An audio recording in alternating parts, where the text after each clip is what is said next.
I've said before that Missouri's goal should be to make the 12-team playoff this season. But should its goals be even higher than that? Well, regardless, whoever is number 4 in this college football playoff is probably going to shock you. And I'm going to explain exactly what I'm talking about right now on Locked On Mizzou.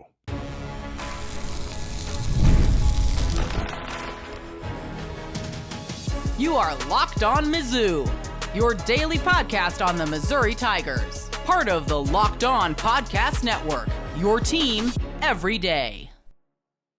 Hey, all you true sons and daughters, I'm John Miller, your Mizzou mafioso, and a guy with plenty of loyalty inside his DNA for these Tigers. Yes, there you go, kids. There's your hip Kendrick Lamar reference. I am very much with it, am I not? Come on, how cool am I? But seriously, though, we got to talk a lot of Missouri football on this show, including, man, when you break down the latest college football playoff format, the team that's going to be number 4 is really going to shock some people, and the 5 seed is really the catbird seat for sure, for everybody who's not in that top 4. But you know what, before I start the show, I do want to remind you that today's episode is brought to you by FanDuel. Make every moment more. Right now, new customers get $150 in bonus bets with any winning $5 bet. That's $150 with any winning $5 bet. Visit FanDuel.com/LockedOn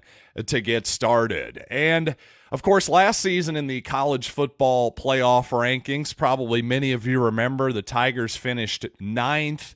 And the problem, though, what I see a lot of graphics I saw at the time and subsequently showing brackets for, hey, if it was a 12-team playoff this season, well, here's where Missouri would be and here's who they would be playing. Hey, that's all fine and dandy for 2023.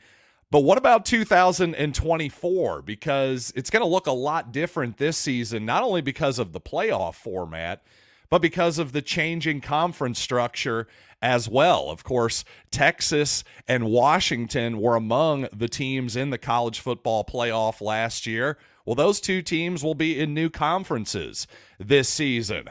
How is Oregon and Dillon Gabriel going to take the Big Ten? What a bizarre sentence that I have to ask myself when I'm preparing this offseason. But again, I honestly had forgotten that Dillon Gabriel had transferred from Oklahoma to Oregon this offseason, and this is my job, more or less. So how is the normal average college football fan supposed to keep track of all of this? Well, you know what? That's why I'm here. I'm going to help you keep track of all of this, because when you look at that, of course, Let's remind ourselves of what the format is. It's not only going to be 12 teams, it's not only going to be the top 4 teams with byes, but 5 teams are going to get automatic bids.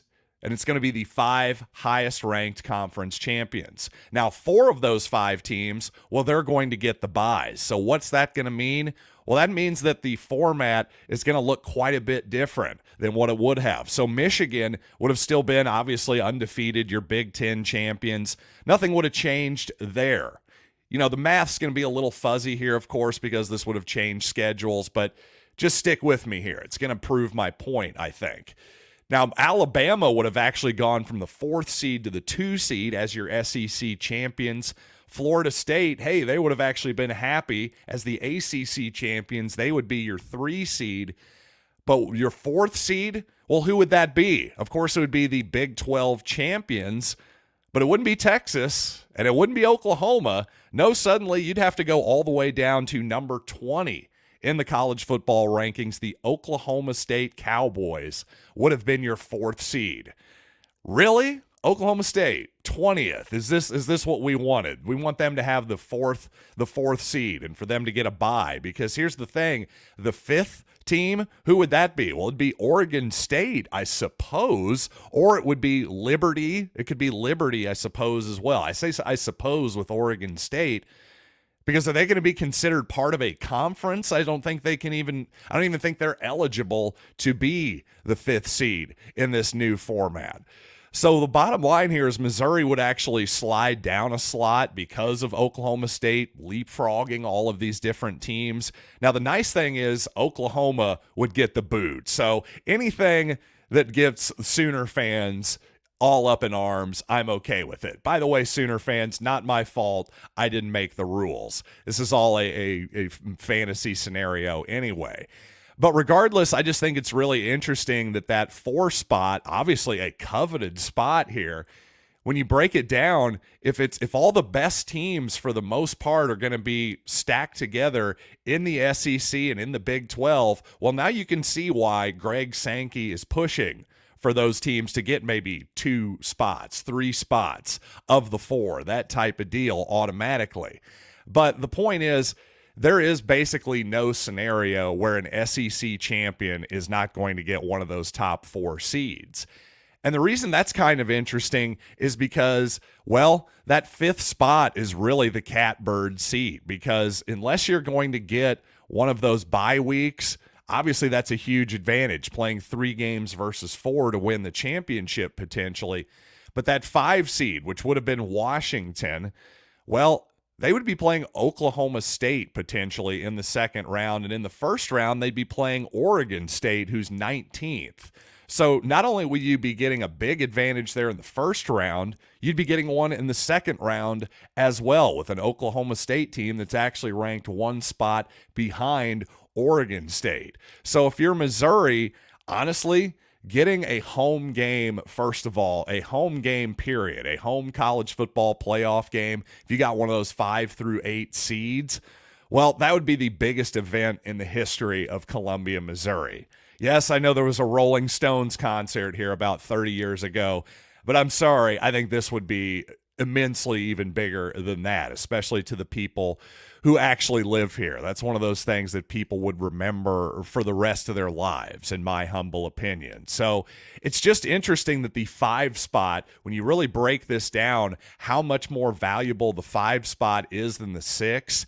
And it'll almost certainly go to the second best team in the SEC or the Big Ten, for example. So say if Missouri ran the table, this is one scenario, goes 12-0 in the regular season, then loses in the SEC title game, well, obviously that would be a bitter pill to swallow, but I guarantee you the administration at Missouri would be loving that 5 seed, almost more than one of those top 4 seeds in some ways, because again, that would be just an event like no other. It really would be. And just obviously another home game for Missouri that would be an obvious sellout, just an enormous gate there, enormous, obviously, television eyeballs on the event would just be an incredible thing for Missouri. So again, remember, just in case this was all confusing, the 5th automatic conference champ can be seeded anywhere. So that team does not automatically get that 5 spot.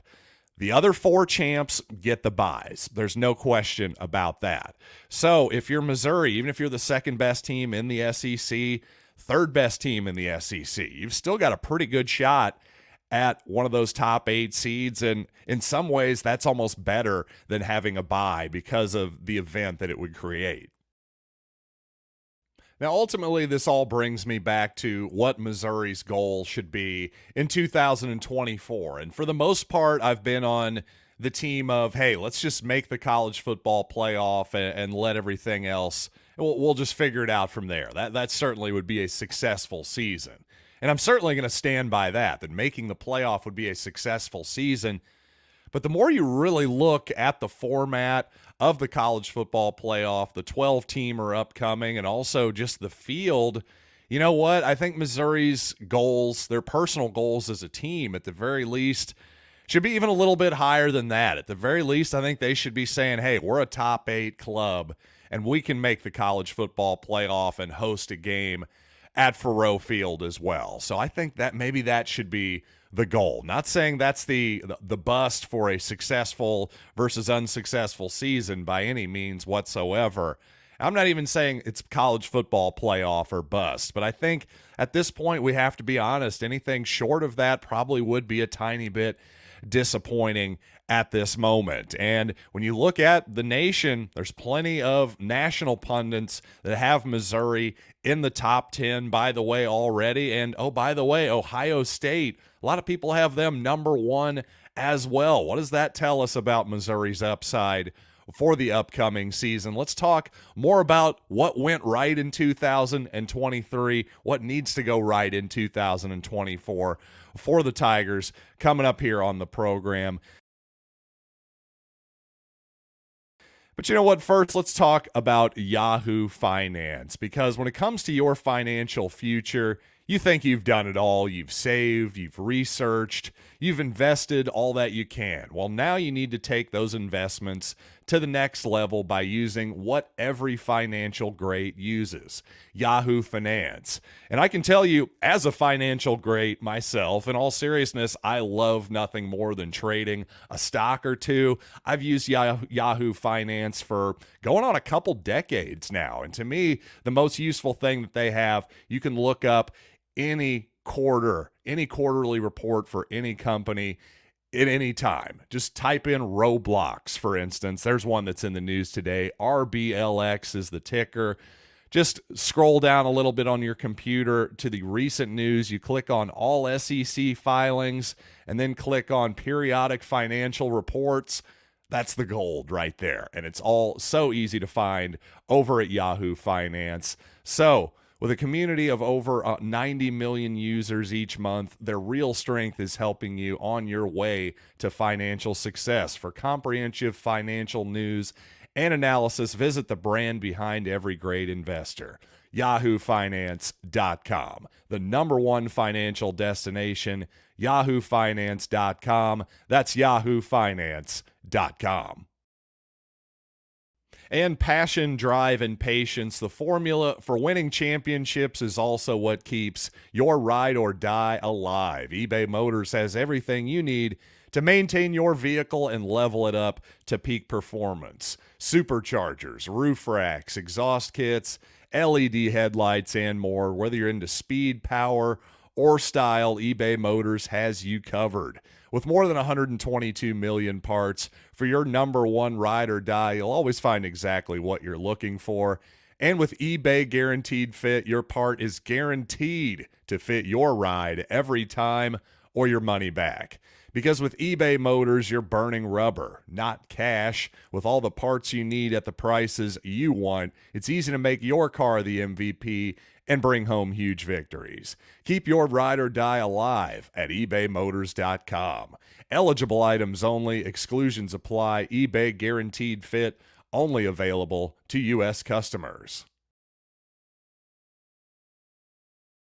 Now, I know all the stat nerds out there will poo-poo any sort of transitive property argument, but you know what? The heck with you all for a second, because this is very convenient for my argument. Because Ari Wasserman over at The Athletic has the Ohio State Buckeyes as his preseason number one in 2024. So stick with me here. Does Missouri have any history with the Ohio State Buckeyes? Oh, wait, that's right. They recently beat them in the Cotton Bowl. In fact, their most recent game was a victory over said Ohio State Buckeyes. Now, I get it. I understand why Ohio State is one of the top-ranked teams in the country. 100% get it. That was basically the only game all season where Missouri's offense really got stuck in the mud for the lion's share of the game. That Ohio State defense, for all the talk of, hey, Ohio State was obviously missing some rather important offensive players, for the most part, that defense, which is going to be basically the Ohio State defense in 2024, well, that defense was intact. Plus, the Buckeyes have done well in the portal with Ole Miss running back Kenshawn Judkins, for example, but also Kansas State quarterback Will Howard. The transitive property, we're back. So not only did Missouri take down Ohio State last year, they also took down their new starting quarterback, Will Howard, when he was at Kansas State this past season. So what does that mean? Does that mean Missouri is actually the number one team in the country? Well, I'm not willing to go quite that far because, number one, I just don't know the rest of the country, all their rosters up and down, inside and out like I do the Missouri Tigers. But what it does tell me is that Missouri's upside is in fact the number one team in the country. I'm not telling you they're going to be the number one team in the country. I'm not predicting that they're going to be the number one team in the country or anything like that. By the way, Ari Weisserman in this same rankings here has Missouri as the 8th best team in the country. I'm just telling you that the difference between Ohio State and Missouri and Georgia and Alabama in previous years, that felt like a massive gulf, if not the Grand Canyon, basically. Well, that's just no longer the case in 2024. You got to take your previous script and ideas and throw all of that stuff out. Now, don't get me wrong. A lot of stuff went right for Missouri in 2023. We won a lot of close games. We won basically all the close games that we needed to, including Ohio State, including the 61-yard field goal game over Will Howard and Kansas State. Of course, including the 4th and 17 against Florida, including the fake punt against Kentucky. If any of those 3 plays, for example, that I just listed out goes the other way, well, maybe there's 3 losses added on to the schedule. Also, Missouri had fortunate injury luck last season for sure. If they need to be healthy once again to absolutely get the most out of their upside like they did in 2023. But the point is, the margin, it's really thin.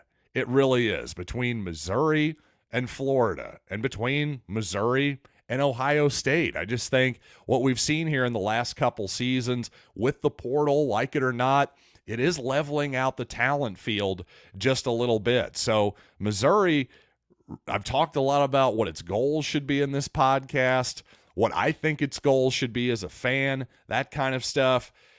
To me, this just shows you that really everything is in front of it. And the goals are really win the whole thing, win every game in front of you, win every rep, that kind of deal. You don't want to, if you're a Missouri player, you're not wanting to think about all this stuff necessarily on May 9th of 2024. But as a fan, guess what? I don't have to take it one game at a time.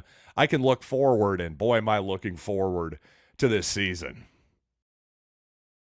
Another thing I will point out, too, is that obviously the Missouri offense is more of a known commodity at this point. The Tigers basically return all of their important pieces from that offense, other than notably Cody Schrader, of course, although I think I and most people really like what Missouri did in the transfer portal at running back. So I think Missouri's running game will be just fine. The point is the defense, obviously much more of a question mark. But here's the other factor. Defense, statistically speaking, defense is also much more volatile statistically from year to year. And that may not be a bad thing for Missouri in 2024. If you know you can count on that offense, well, that helps make your defense, generally speaking, better too. And by the way, most of the Missouri incoming transfers on the defensive side of the ball, they're all guys with impressive high school pedigrees for the most part. A lot of them come from Power 5 programs like Michigan State and Georgia. But the question is, of course, can they actually produce at a high SEC level? That mostly remains to be seen. The good news is it has worked here before on that defensive side of the ball specifically. I'm talking about DJ Coleman, Jaden Jernigan, Josh Landry, Caleb Evans, who's in the NFL at corner from a couple seasons ago, Tyron Hopper, of course, and many other examples that I'm sure I'm forgetting off the top of my head. But the point is, there's still just a lot. Here's my point as I stumble here at the end of my point. But my main point is, if I'm going to be worried about one side of the football, I'm glad it's defense, because statistically it's a lot more volatile. I think we're going to know what we're getting from the Missouri offense this season for the most part, barring injury. So if you're going to be worried about one side of the ball, I'd much rather it be defense than offense. And with Harrison Mevis off to try his hand at the NFL, a lot of Missouri fans think place kicker is a question mark as well. And I can't totally disagree with them, But I do think it's being overrated by some circles, the place kicking question. And I do want to explain why I think that coming up here in just a little bit. But first, let's talk about FanDuel, our title sponsor. It's winner take all time in the NBA and NHL, and FanDuel's giving you a shot to bring home a big win of your own. Right now, new customers get $150 in bonus bets with any winning $5 bet. That's $150 to bet on spreads, money lines, player props, and more. Visit FanDuel.com/lockedon and make every playoff shot count. It's FanDuel, America's #1 sportsbook. All right, once again, game off. We got to pause to talk more about Monopoly Go, and I get it. Flag on the play, you've already talked about that, but I just got to get my fix. There's so much to talk about with Monopoly Go. You can team up with your friends for time tournaments where you work together to build up each other's boards. And there's so much to unlock and collect as well, including unique stickers, cool new playing pieces to travel the boards with, and hilarious emojis for taunting your friends when you smash their buildings or heist their vaults. Plus, Monopoly Go feels new and exciting every day with constantly changing tournaments and challenges. And there's always new timed events that help you win big, like massive multipliers for everything you win or rent frenzies. There's always something fun to discover in Monopoly Go. So get off the bench and go download it for free now on Google Play or the App Store. Game on. Recently, in his Mailbag column on Wednesdays over at Power Mizzou, Gabe DeArmond was asked what his biggest question marks are for the Tigers this season. And the first one he listed was kicker. He says, quote, "That's not to say Blake Craig isn't good enough. He very well may be. They obviously believe he is, they being the coaching staff.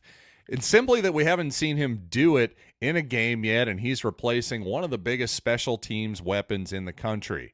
Kicker probably has the biggest impact on games in the smallest number of plays. I mean, sure, a quarterback is going to affect a game more, but he's probably running or throwing the ball 40 times in a game. A kicker may get 2 or 3 opportunities, and any one of them can completely change a season." Well, there is some definite truth to part of that, for sure. I think there is no doubt that kicker probably does have the biggest impact on games, just in terms of per play, in terms of the amount of time that person is in the ball game.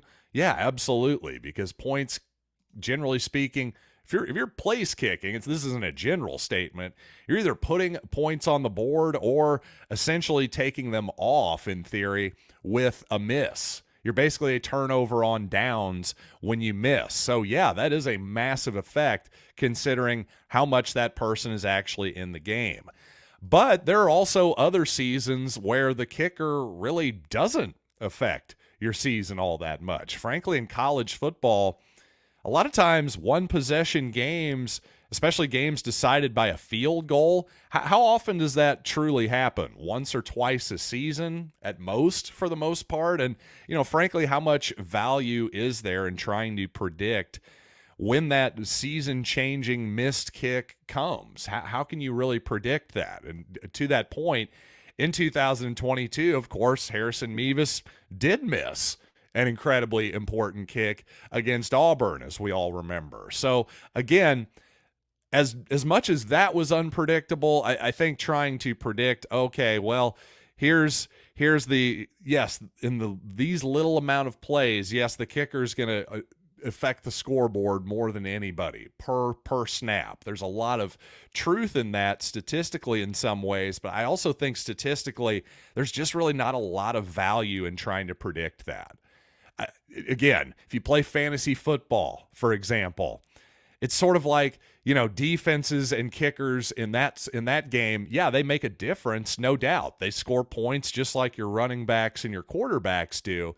But where people make a mistake is then thinking, oh, well, that means I have to take a defense in the 6th or 7th round of the draft. That's not true. That's not what you should do because, again, the value there, the actual predictability of those two particular parts of that game, it's just not worth it. And I think sometimes we as fans can overrate the place kicking position because of something similar there, if that makes sense. Because even if you have one of the best kickers in the country, that can be just a luxury. If you're winning most of your games by 21 plus, and then you've lost your two games maybe by 10 to 14 points, well, the place kicker really didn't make all that much of a difference, did he? But hey, with all that being said, hopefully this program has made a difference in your day. Hopefully I've killed some time for you if you're on a boring job, that kind of thing. Sometimes those are my favorite stories. People are saying, "Hey man, you got me through another 12-hour shift." I appreciate you over in the graveyard, over at Aldi's, no question about that. But hey, for all of you out there, thanks for listening. As always, thanks for telling another true son or daughter about the podcast. We are free and available on YouTube, wherever you get audio podcasts, Spotify, Apple Podcasts, SiriusXM app, and of course, ad-free on Amazon Music if you're getting tired of my ad reads. But really, who could ever get tired of that? So until next time, I am John Miller, and thanks as always for listening to Locked on Mizzou.